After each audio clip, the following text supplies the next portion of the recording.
জেনারেশনের স্টুডেন্টরা keyboard animation কেন চুজ করবে? এখানে কিন্তু আমাদের নিজস্ব একটা প্রোডাকশন হাউসও রয়েছে, তো যেখানে আমাদের স্টুডেন্টরা কোর্স করার সাথে সাথে কিন্তু প্রোডাকশনে একটা ইন্টার্নশিপ করার সুযোগ পায়। কিবোর্ড অ্যানিমেশন এমন একটা ইনস্টিটিউট যেখানে কিন্তু সাধ্যের মধ্যে তারা স্বপ্নকে পূরণ করতে পারে। হ্যালো এভরিওয়ান, আমি সুকর্ণধর কিবোর্ড অ্যানিমেশন থেকে। আজকে আমাদের সাথে আছে তিয়াশা সাই, কিবোর্ড অ্যানিমেশনের কাউন্সিলর।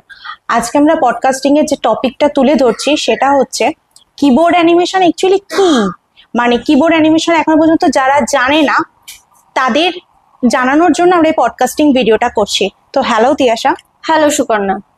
তো তোমাকে আমি কয়েকটা কোশ্চেন করব, তুমি সেগুলো আমাদেরকে ডিটেলে বোঝাবে, মানে জানাবে, ঠিক আছে? তো এট ফার্স্ট কিবোর্ড অ্যানিমেশন কি? কিবোর্ড অ্যানিমেশন হচ্ছে এমন একটা ইনস্টিটিউট যেখানে মাল্টিমিডিয়া রিলেটেড বা কেরিয়ার রিলেটেড বিভিন্ন কোর্স করানো হয়, বা বলতে পারো প্রফেশনাল বিভিন্ন কোর্স করানো হচ্ছে, যেখানে মাধ্যমিক পাস আউট স্টুডেন্ট যারা যারা এইচএস পাস আউট করছে, যারা গ্র্যাজুয়েশন পাস আউট করছে, তারা এই ফিল্ডে যদি আসতে চাইছে, মনে করছে কেরিয়ার নিয়ে এগোবে বা মাল্টিমিডিয়া অ্যানিমেশন কার্টুন এই ইন্ডাস্ট্রি নিয়ে এগোতে চাইছে, তাহলে তারা অবশ্যই এখান থেকে কোর্স করতে পারে। আচ্ছা, তো তুমি কিবোর্ডের একটু ডিটেলে কিছু বলো যে কিবোর্ড কোথায় আছে, কি কি করানো হয়? দেখো, কিবোর্ড হচ্ছে আমাদের মেন হেড অফিস সেটা আছে আমাদের বারাসাত। এটা ছাড়াও আমাদের আরো একটা সেন্টার রয়েছে যেটা আছে বিরাটি।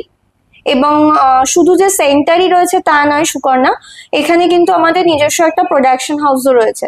তো যেখানে আমাদের স্টুডেন্টরা কোর্স করার সাথে সাথে কিন্তু প্রোডাকশনে একটা ইন্টার্নশিপ করার সুযোগ পায়, যেটা কিন্তু তাদের একটা মানে গুড বা পজিটিভ ওয়ে বলতে পারো কিবোর্ড অ্যানিমেশনের।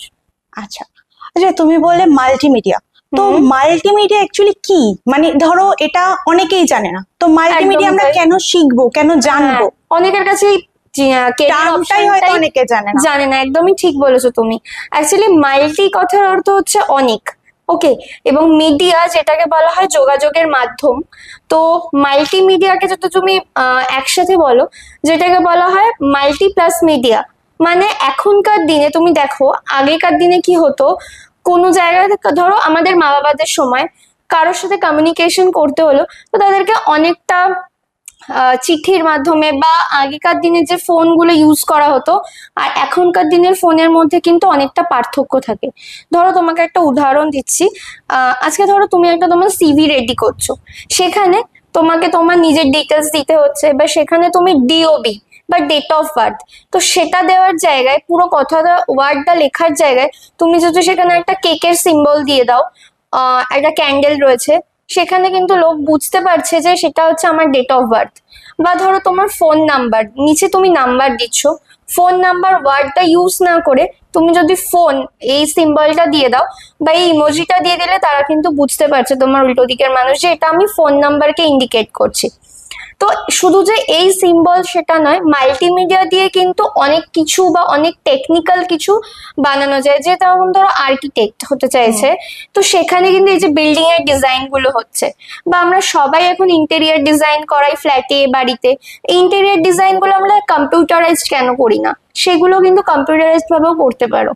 বা যেরকম ধরো কার্টুন, আমরা সবাই দেখেছি, টম এন্ড জেরি দেখেছি, ছোটা ভীম দেখেছি, তো এই যে কার্টুন গুলো তৈরি কারা করছে? কেউ না কেউ তো নিশ্চয়ই করছে। এগুলো তৈরি কিভাবে করছে, কিভাবে সেগুলোর ডিটেইলিং করছে, এগুলো সব তৈরি করা হয় কিন্তু মাল্টিমিডিয়া ফিল্ডে, এগুলো অ্যানিমেশন ডিপার্টমেন্টে চলে যায়। আচ্ছা, ভেরি গুড। তো তুমি আমাকে বলো যে এখনকার দিনে তো অনেক ইনস্টিটিউট আছে, অনেক ইউনিভার্সিটি আছে, প্রচুর জায়গায় ইনস্টিটিউট, এখনকার জেনারেশনের স্টুডেন্টরা কিবোর্ড অ্যানিমেশন কেন চুজ করবে? Good question Suparna. দেখো, কিবোর্ড অ্যানিমেশন চুজ করার পেছনে কিন্তু বেশ কয়েকটা রিজন রয়েছে।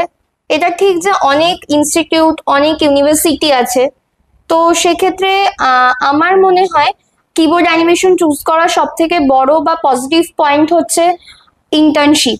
যেহেতু আমি তোমাকে প্রথমেই বললাম যে আমাদের নিজস্ব একটা প্রোডাকশন হাউস রয়েছে, তো সেখানে কিন্তু স্টুডেন্টরা যেরকম কোর্স করছে, কোর্স করার সাথে সাথে কিন্তু ইন্টার্নশিপ পাচ্ছে। অন্য সেন্টার থেকে হয়তো ইন্টার্নশিপ দেওয়া হয়, কিন্তু সেটা কোর্স কমপ্লিট হওয়ার পর। কিন্তু আমাদের সেন্টার কিন্তু একটু ডিফারেন্ট অন্যদের তুলনায়, কোর্স করার সাথে সাথে তারা ইন্টার্নশিপ পাচ্ছে। ফার্স্ট সেকেন্ড ধরো বাজেটের কথা যদি আমি আসি, অনেকের স্বপ্ন থাকে কিন্তু করব, অনেকে করতে পারে না, অনেকের অ্যামাউন্টে ইস্যু হয়, বাজেটে ইস্যু হয়। তো সেখানে কিবোর্ড অ্যানিমেশন এমন একটা ইনস্টিটিউট যেখানে কিন্তু সাধ্যের মধ্যে তারা স্বপ্নকে পূরণ করতে পারে। খুবই কম বাজেটের মধ্যে আমরা কিন্তু এই কোর্স ফিস গুলোকে রেখেছি, যাতে সেরকম ভাবে কারোর মধ্যবিত্ত ফ্যামিলি যারা, তাদের যেন অসুবিধা না হয়। আচ্ছা, তা এখানে কি ধরনের কোর্স হয়, মানে গ্রাজুয়েশন, ডিপ্লোমা, এখন তো অনেক কিছু বেরিয়ে হ্যাঁ। গেছে, তো সেরকম বলছি যে কি ধরনের কোর্স হয় এখানে? দেখো, কোর্স যদি তুমি বলো, অনেক ধরনের ডিপার্টমেন্ট রয়েছে। যেরকম ধরো 2D অ্যানিমেশন রয়েছে, 3D অ্যানিমেশন রয়েছে, ভিএফএক্স রয়েছে, তারপর ধরো গ্রাফিক্স ডিজাইনিং রয়েছে, আর্কিটেক্ট ডিজাইনিং রয়েছে, ফটোগ্রাফির ওপর কিছু কোর্স রয়েছে, বা শর্ট যেগুলো হয় ভিডিও এডিটিং এর ওপর কিছু কোর্স রয়েছে, বিভিন্ন ডিপার্টমেন্ট রয়েছে। তো ধরো আজকে তোমার কাছে কোনো স্টুডেন্ট আসছে, তো তার যে ডিপার্টমেন্ট ভালো লাগে, সে যে জিনিসটা করতে ভালো লাগে, কারণ সবার তো সেম চিন্তা ভাবনা থাকে না। তো এক একজনের হয়তো ভিডিও এডিটিং করতে ভালো লাগে, এডিটের পার্টটা ভালো লাগে। এবার কেউ ধরো মনে করছে, এবার এডিটিং এর ক্ষেত্রে অনেক ধরনের ভাগ করা থাকে। কেউ ধরো বলছে আমার নর্মাল এডিটিং লাগবে, তো সে গ্রাফিক্স এর ক্ষেত্রে যেতে পারে। কেউ ধরো বলছে যে না, সিনেমার যেরকম সিনেমাটিক শর্ট গুলো হয়, সিনেমাটিক ভিডিওগ্রাফি গুলো হয়, প্রো লেভেলের একটা এডিটিং করতে চাইছে, তখন কিন্তু তাকে ভিএফএক্স এর দিকে শিফট হতে হবে। এবার কেউ ধরো বলছে গেম, গেম নিয়ে খুব গেম খেলতে ভালোবাসে, যারা গেম খেলছে, এই যে গেম খেলছে, গেমটাকে তাহলে আমরা বানাচ্ছি তো নিশ্চয়ই কেউ না কেউ। তো যে ছেলেটা গেম খেলছে, সে কিন্তু জানে না যে গেম বানানো যায়, বা কারা বানাচ্ছে, বা এটা বানিয়ে তারা কিভাবে ইনকাম করছে। তাকে আমাকে ওই ইনকাম প্রসেসটা বোঝাতে হবে। আমি যদি তাকে ইনকাম কিভাবে করছে সেটা যদি বোঝাতে পারি, আর তার যদি গেম নিয়ে ইন্টারেস্ট থাকে, তাহলে কিন্তু সে দেখবে একজন ভালো গেম ডিজাইনারও হতে পারে। আর গ্রাজুয়েশনের দিকটা? হ্যাঁ, এটা খুব ভালো কোয়েশ্চেন করেছো, কারণ গ্রাজুয়েশনের যে দিকটা, দেখো গ্রাজুয়েশন আমরা সবাই মোটামুটি জানি, বিভিন্ন কলেজ থেকে গ্রাজুয়েশন প্রোভাইড করা হয়। তো কিবোর্ড অ্যানিমেশন এমন একটা সেন্টার যেখানে ডিপ্লোমা কোর্স তো হয়, বিভিন্ন শর্ট টার্ম কোর্স হয়, এবং সেটার সাথে সাথে কিন্তু আমাদের বিভিন্ন গ্রাজুয়েশন কোর্সও প্রোভাইড করা হয়, যেটা আমাদের লিঙ্গেস ইউনিভার্সিটির সাথে কানেক্ট করা। আচ্ছা, তো এখানে এটা বলতে পারো 3 বছরের একটা কোর্স, ঠিক আছে, মোটামুটি 6টা সেমিস্টার থাকে।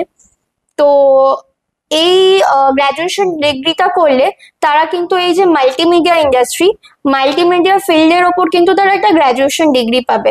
আচ্ছা, এখানে কোর্স করার জন্য কি কোনো এজ লিমিটেশন বা কোনো কিছু আছে?